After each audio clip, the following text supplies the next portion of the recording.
Assalamu alaikum students, I hope you all are fine. So let's start our new chapter, which is rational numbers. In this unit we will learn about the concepts of rational number and their types, the rules of addition, subtraction, multiplication and division, means operations.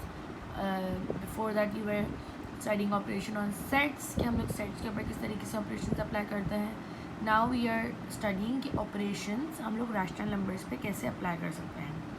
Then about the concept of additive identity and multiplicative identity, then to how to express rational numbers in standard form, and then last how to compare and order rational numbers.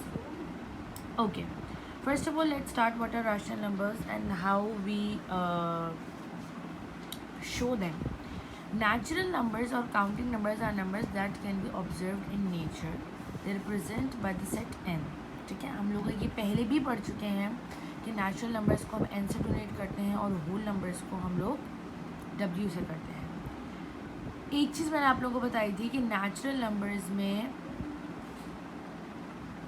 और whole numbers में दोनों में zero, whole numbers include natural numbers and zero, whole numbers include natural numbers and zero. मतलब ये है कि whole number के अंदर ज़ीरो ऐड होता है लेकिन नेचुरल नंबर के अंदर ज़ीरो ऐड नहीं होता. ठीक है, उसके बाद हमने ये भी पढ़ा था कि z जो होता है हम इंटीजर्स को शो करते हैं. इंटीजर्स हमारे पास नेगेटिव भी हो सकते हैं और पॉजिटिव भी हो सकते हैं. Okay, let's start what are rational numbers, how we can represent them. Rational numbers वो नंबर्स होते हैं जिनको हम लोग फ्रैक्शन पे शो कर सकें. For example p/q. अब p1/2 भी हो सकता है और p/q 3/4 भी हो सकता है. These all are the rational numbers. Rational numbers वो नंबर्स हैं जिनको हम लोग फ्रैक्शन में शो कर सकते हैं. पहली बात. दूसरी बात, ये रैशनल नंबर्स वो नंबर्स होते हैं जिनको हम नंबर 9 पे भी शो कर सकते हैं. ओके, रैशनल नंबर्स वो नंबर्स होते हैं जिनको हम लोग नंबर 9 पे भी शो कर सकते हैं. इट मीन्स रैशनल नंबर की जो डेफिनेशन है उसमें दो चीज़ें आती हैं, एक फ्रैक्शन और दूसरी चीज़ इंटीजर्स. मतलब कि हम लोग रैशनल नंबर्स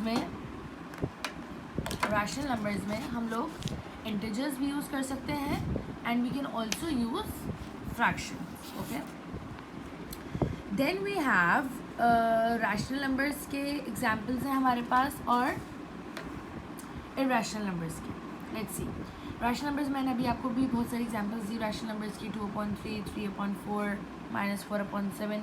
दीज 0, 4.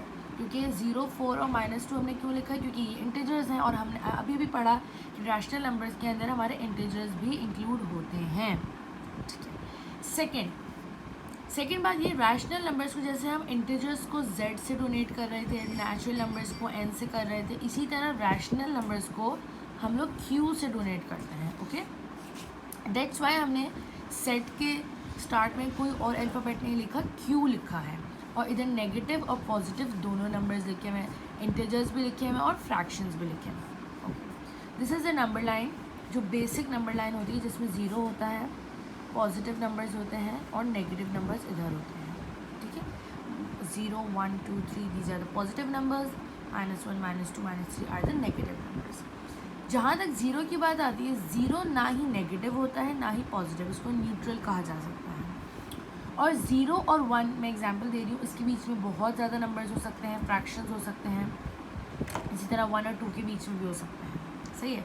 अब इन्होंने जो है वो, क्योंकि हम लोग सेट्स पढ़ चुके हैं, तो इन्होंने एक रिलेशनशिप बता दिया कि नेचुरल नंबर जो होता है is a subset of whole numbers. मतलब हमने अभी भी पहले भी हमने पिछले पेज पे पढ़ा था कि होल नंबर्स में सारे नेचुरल नंबर्स इंक्लूड होते हैं और इंटीजर्स में सारे रैशनल नंबर्स इंक्लूड होते हैं. जो यहाँ पे एक सेंटेंस लिखा हुआ है वो यही लिखा हुआ है कि नेचुरल नंबर्स जो होते हैं वो होल नंबर्स में इंक्लूड होते हैं, होल नंबर्स जो होते हैं वो इंटीजर्स में इंक्लूड होते हैं और इंटीजर्स जो होते हैं वो रैशनल नंबर्स में आते हैं. तो इसका मतलब क्या हुआ कि ये सब जो हैं एक दूसरे के सब सेट्स हैं. ये वन डायग्राम बना हुआ है ना, ये सब क्या हैं, एक दूसरे के सब सेट्स हैं. और वो नंबर जो ना ही नेचुरल नंबर होते हैं, ना ही होल नंबर्स होते हैं, ना ही इंटीजर्स होते हैं और ना ही रैशनल नंबर्स होते हैं, उन नंबर्स को कहा जाता है इर्रेशनल नंबर्स। इर्रेशनल नंबर्स वो नंबर्स होते हैं जो आपके फ्रैक्शन में नहीं लिखे जा सकते, इनको फ्रैक्शन में नहीं लिखा जा सकता, ठीक है। Next thing in the rational number is अच्छा, we have represented some numbers on the number line for the example similarly over here. अब मिस हमें कैसे पता 5/3 कहाँ आता है? तो हम सबको एक मेथड आता है, डिवीजन मेथड। 5/3 माइनस में लिखा हुआ है, इट मीन्स कि हम लोग ज़ीरो के इस तरफ बात करेंगे, ठीक है। पहली बात क्लियर हो गई। अब मिस 5/3 हमें कैसे पता? तो आप बेटा डिवीजन कर लो, 3 अंदर लिख लो और 5 यहाँ पे लिख लो। 3 1s are 3 माइनस 2 पॉइंट्स यहाँ पे डाला और 0 यहाँ पे आ गया, ओके। उसके बाद क्या होगा? 3 6s are 18 माइनस 2, फिर पॉइंट 2 आ गया, फिर यहाँ पे क्या आएगा? 6 आएगा एंड 1.6 सॉरी, फिर यहाँ पे 0 आएगा और फिर यहाँ पे हम 6 लगाएंगे। इट मीन्स इसका आंसर क्या है हमारे पास? 1.666 एंड सो ऑन। तो माइनस 1.66 कहाँ आएगा? -1 और -2 के बीच में ही आएगा ना, -1.66। तो इसीलिए मैंने फ्रैक्शन जो -5/3 मैंने आपको एक एग्जाम्पल कराई है अभी यहाँ पे, वो इस तरीके से हम लोग नंबर लाइन पे शो करेंगे। इसी तरह 7/3, 8/3, हमें ऐसे नहीं पता चल सकता फ्रैक्शन देख के, हमें इनको डिवाइड करके इसका डेसिमल में आंसर लेके आना पड़ेगा। जब हमारे पास आंसर आ जाएगा फिर हम बता सकते हैं कि ये नंबर लाइन पे कहाँ शो हो रहा है। Let's see the examples. अब हमारे पास कुछ एग्जाम्पल्स और हमें बताना है कि क्या ये रैशनल नंबर है और क्या ये रैशनल नंबर नहीं है। तो सबसे पहले हमें बताया हुआ एक फ्रैक्शन हमें दिया हुआ है जिसका जिसका न्यूमरेटर जो है वो ये है और डिनोमिनेटर ये है। हम सबको पता है कि जब हम 2/3 अगर लिख रहे होते हैं तो हम इसको इस तरीके से भी लिख सकते हैं कि 2 divided by 3। It means division से पहले जितना भी टर्म या कोई नंबर लिखा हुआ होगा वो न्यूमरेटर में आएगा और डिवीजन के बाद डिनोमिनेटर में। तो हम इधर देख लेते हैं। अब इधर डिवीजन से पहले -3 मल्टीप्लाई बाय 2 आ रहा है और डिवीजन के बाद 25 माइनस 18 आ रहा है। तो जब हमने -3 को 2 से मल्टीप्लाई किया तो हमारे पास -6 आ गया और जब हमने 25 माइनस 8 किया तो हमारे पास 7 आ गया।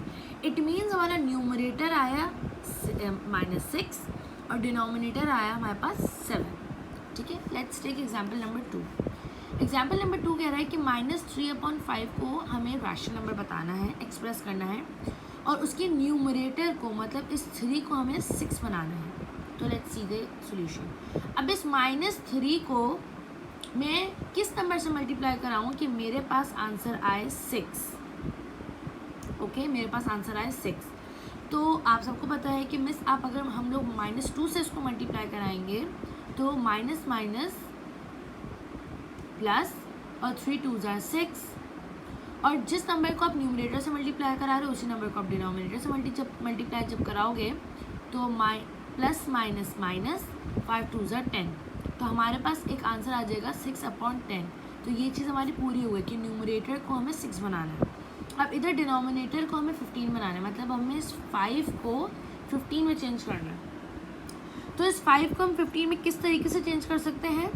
अगर हम 5 को -3 से मल्टीप्लाई करा दें तो हमारे पास -15 आंसर आ सकता है। -3 multiply by -3 is 9 because minus minus plus 5 3s are 15 -15। तो हमारे पास डिनोमिनेटर 15 आ गया। The required number is -9/15। तो इस यहाँ पे हम लोगों ने क्या किया है, हम लोगों ने न्यूमरेटर्स और डिनोमिनेटर्स को चेंज किया है, okay. Let's see the another example.